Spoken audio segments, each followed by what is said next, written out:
ಇಲ್ಲಿ ಇರ್ತಕ್ಕಂಥವ್ರೆಲ್ಲರೂ ಹೆಸರಿಟ್ಟು ಹೇಳ್ಬೋದು ನಾನು, ಆದರೆ ಭಾಳತ್ತು ಆಗತ್ತೆ. ಯಾಕಂದರೆ ಎಲ್ಲರೂ ನನ್ನ ಮನಸ್ಸಲ್ಲಿದ್ದಾರೆ. ಅದಕ್ಕೆ ಒಂದೇ ವರ್ಡಲ್ಲಿ ಗುರು ವೃಂದದವರೆಲ್ರಿಗೂ ಒಂದು ಸುತ್ತ.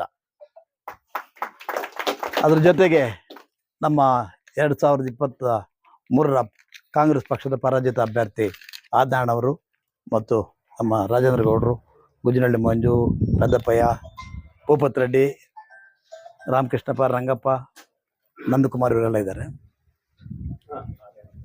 ಇವತ್ತು ನಾವೆಲ್ಲ ನಿಮ್ಮ ಮನೆ ಬಾಗಿಲಿಗೆ ಬಂದು ಮತಯಾಚನೆ ಮಾಡಬೇಕಾಗಿತ್ತು. ಆದರೆ ತಾಲೂಕಿನಾದ್ಯಂತ ಅಲ್ಲಲ್ಲಿ ಇರೋದ್ರಿಂದ ಎಲ್ಲರ ಮನೆಗಳಿಗೂ ಹೋಗೋದು ಸ್ವಲ್ಪ ಕಷ್ಟ ಆಗತ್ತೆ, ಅಂದರೆ ಟೈಮು ಇದಾಗಲ್ಲ. ಆ ಹಿನ್ನೆಲೆಯಲ್ಲಿ ನಿಮ್ಮನ್ನೆಲ್ಲ ಒಂದು ಕಡೆ ಸೇರಿಸ್ಕೊಂಡು ನಿಮ್ಮಲ್ಲಿ ಮನವಿ ಮಾಡಬೇಕು ಅಂತೇಳಿ ನಮ್ಮ ಜಗದೀಶ್ ಮತ್ತು ರಾಮಚಂದ್ರಲ್ಲಿ ನಾನು ಭಿನ್ನವಿಸ್ಕೊಂಡೆ.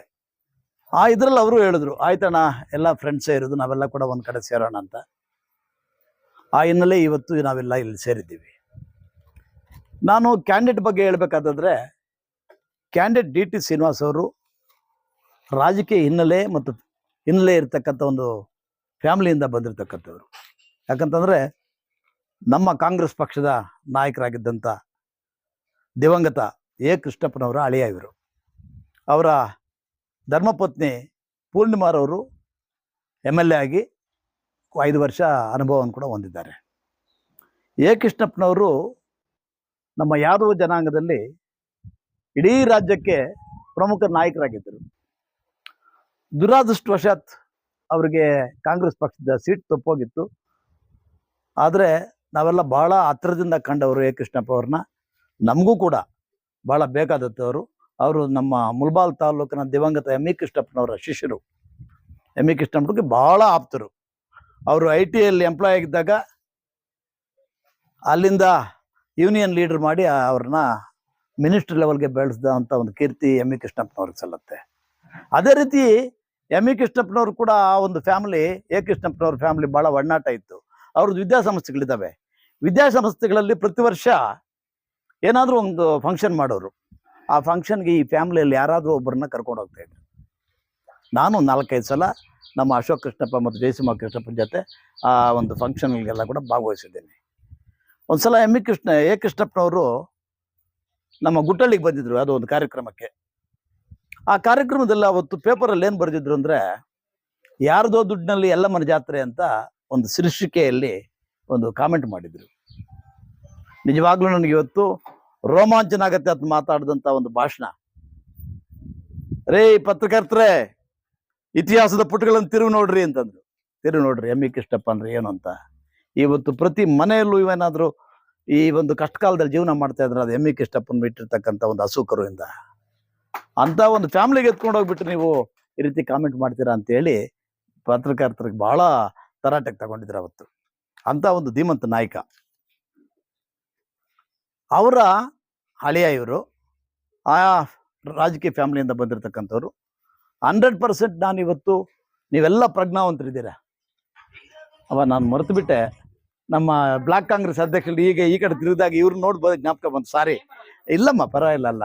ನಮ್ಮ ತ್ರಿವೇಣಮ್ಮ, ನಾಗೇಶ್ವರಮ್ಮ ಮತ್ತು ಅನಸೂಯಮ್ಮ ಅವರು ಬಂದಿದ್ದಾರೆ ನಿಮ್ಮ ಜೊತೆ ಮಾತಾಡೋಕ್ಕೆ. ಅವ್ರಿಗೂ ಒಂದು ಸುತ್ತ.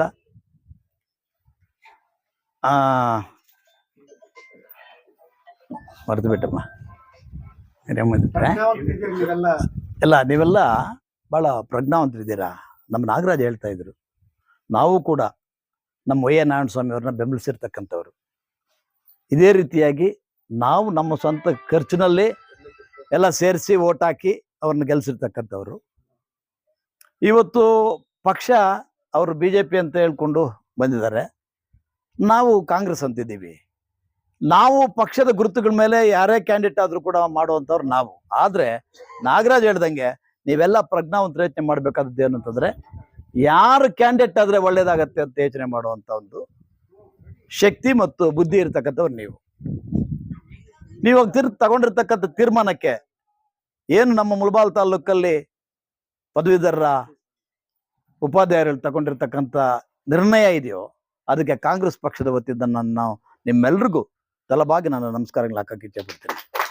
ಯಾಕಂತಂದ್ರೆ ಒಳ್ಳೆ ತೀರ್ಮಾನ ತಗೊಂಡಿದ್ದೀರಾ. ಉತ್ತಮವಾದಂಥ ಅಭ್ಯರ್ಥಿಯನ್ನು ನೀವು ಇವತ್ತು ಸೆಲೆಕ್ಟ್ ಮಾಡಿದ್ದೀರಾ. ಇವತ್ತು ನಾನು ನಿಮ್ಮ ಇದಕ್ಕೆ ಹೇಳ್ತಾ ಇದ್ದೀನಿ, ಕಾಂಗ್ರೆಸ್ ಪಕ್ಷ 100% OPS ಸ್ಕೀಮನ್ನು ತರುವುದರಲ್ಲಿ ಗ್ಯಾರಂಟಿ ಶತಸಿದ್ಧವಾಗಿದೆ. ನಾನು ಶ್ರೀನಿವಾಸ್ ಹತ್ರ ಮಾತಾಡಿದ್ದೀನಿ. ಶ್ರೀನಿವಾಸ್ ಅವರು ಹೇಳಿದ್ದಾರೆ, ಏನೇ ಆಗಲಿ OPS ಸ್ಕೀಮನ್ನು ನಾವು ತರ್ತೀವಿ, ಕಾಂಗ್ರೆಸ್ ಪಕ್ಷದಿಂದ ಮುಖಾಂತರ ಮಾಡ್ತೀವಿ ಅಂತ ಹೇಳಿದ್ದಾರೆ. ಅದನ್ನು ತಂದಾಗ ಭಾಳಷ್ಟು ಉಪಾಧ್ಯಾಯರು ಕೂಡ ಅದು ಭಾಳ ಉಪಯುಕ್ತವಾಗುತ್ತೆ. ಆ ಹಿನ್ನೆಲೆಯಲ್ಲಿ ನೀವು DT ಶ್ರೀನಿವಾಸ್ ಅವ್ರಿಗೆ ತಮ್ಮ ಪವಿತ್ರವಾದಂಥ ಮತ, ಆಮೇಲೆ ನಮ್ಮ ನಾಗರಾಜು ಇವರೆಲ್ಲ ಹೇಳ್ತಾರೆ ಪ್ರಾಶಸ್ತಿಗಳು ಅವು ಇವು ಬೇಡ, ನಾಗರಾಜ್ ಒಬ್ಬರು ಇದು DT ಶ್ರೀನಿವಾಸ್ ಅವ್ರಿಗೆ ಮಾತ್ರ ನಿಮ್ಮ ಮತವನ್ನು ಇದು ಮಾಡಿ, 2ನೇ ಪ್ರಾಶಸ್ತಿ ಇನ್ನೊಬ್ರು ಕೊಟ್ಟಾಗ ಇದಕ್ಕೆ 1ನೇ ಪ್ರಾಶಸ್ತಿ ಮತಕ್ಕೆ ಶಕ್ತಿ ಕಮ್ಮಿ ಆಗುತ್ತೆ. ಅದರಿಂದ ಈ ಪ್ರಾಶಸ್ತಿಗಳು ಅನ್ನೋದಕ್ಕಿಂತ DT ಶ್ರೀನಿವಾಸ್ ಅವ್ರಿಗೆ ಮಾತ್ರ ಮಾಡಿ ಅಂತ ನಾನು ಮನವಿ ಮಾಡ್ತಾ ಇದ್ದೀನಿ. ಯಾಕಂದ್ರೆ ಅದು ನೀವು ಮತ ಮಾಡಿ ನೀಡುವುದು ನಿಮ್ಮ ಹಕ್ಕು.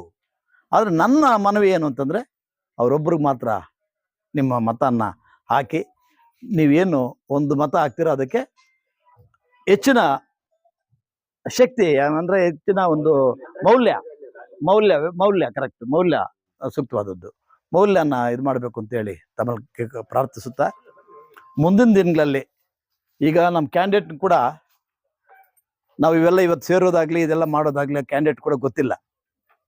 ಒಂದು ಸಲ ಅವ್ರು ಕೇಳಿದ್ರು ನಮ್ಮ ಪೂರ್ಣಿಮಾ ಅವರು, ಅಣ್ಣ ಹಿಂಗೆ ಬರಬೇಕು ಅಂತಂದ್ರೆ, ಇಲ್ಲಮ್ಮ ನೀವೇನು ಬರಬೇಡಿ ಮುಲ್ಬಾಲು, ಆ ಕಡೆ ಸ್ವಲ್ಪ ಗಮನಿಸಿ, ಆ ಕಡೆ ಈ ಕಡೆ ಎಲ್ಲ ಮುಲ್ಬಾಲೆಲ್ಲ ನಮ್ಮ ನಾಯಕರು ಎಲ್ಲ ನಾವು ನೋಡಿಕೊಂಡು ನಿಮಗೆ ಹೆಚ್ಚಿನ ಮತನ ಕೊಡಿಸ್ಕೊಡ್ತೀವಿ ಅಂತ ಹೇಳಿದ್ದೀವಿ. ನಿಮ್ಮೆಲ್ಲರ ಒಂದು ಧೈರ್ಯದ ಮೇಲೆ ನಾವು ಮಾತು ಕೊಟ್ಟಿದ್ದೀವಿ, ಅದನ್ನು ಉಳಿಸಿ ಹೆಚ್ಚಿನ ಮತ ಕೊಡಿಸ್ಬೇಕು ಅಂತ ತಮ್ಮಲ್ಲೆಲ್ಲರಲ್ಲೂ ಕಳ್ಕಳಿಯಾಗಿ ನಾನು ಪ್ರಾರ್ಥನೆ ಮಾಡ್ತಾ ಇದ್ದೀನಿ. ದಯವಿಟ್ಟು ಹೆಚ್ಚಿನ ಮತನ ಮುಲ್ಬಾಲ್ ತಾಲೂಕಿಂದ ಕೊಡಿಸ್ಬೇಕು ಅಂತ. ಆಮೇಲೆ ಚುನಾವಣೆ ಆದಮೇಲೆ ನಾನು ಇವತ್ತೇ ಅಶ್ಯೂರ್ ಮಾಡ್ತಾ ಇದ್ದೀನಿ ನಿಮಗೆ, ಶ್ರೀನಿವಾಸ್ ಅವ್ರನ್ನ ಮತ್ತು ಪೂರ್ಣಿಮಾ ಅವ್ರನ್ನ ಕರೆದು ನಿಮ್ಮ ಜೊತೆ ಒಂದು ದಿವಸ ಪುನಃ ಸೇರುವಂಥದ್ದು, ಪುನಃ ಎಲ್ಲಾದರೂ ಗೆಟ್ ಟುಗೆದರ್ ಮಾಡಿ ಇದು ಮಾಡೋಣ ಅಂತೇಳಿ ಹೇಳ್ತಾ, ನಿಮ್ಮ ಅಮೂಲ್ಯವಾದ ಪವಿತ್ರವಾದ ಮತವನ್ನು ಕಾಂಗ್ರೆಸ್ ಪಕ್ಷದ ಅಭ್ಯರ್ಥಿ DT ಶ್ರೀನಿವಾಸ್ ಅವರಿಗೆ ನೀಡಿ ಜೈಗಳಿಸಬೇಕಾಗಿ ತಮ್ಮಲ್ಲಿ ಪ್ರಾರ್ಥಿಸ್ತೀನಿ. Thank you.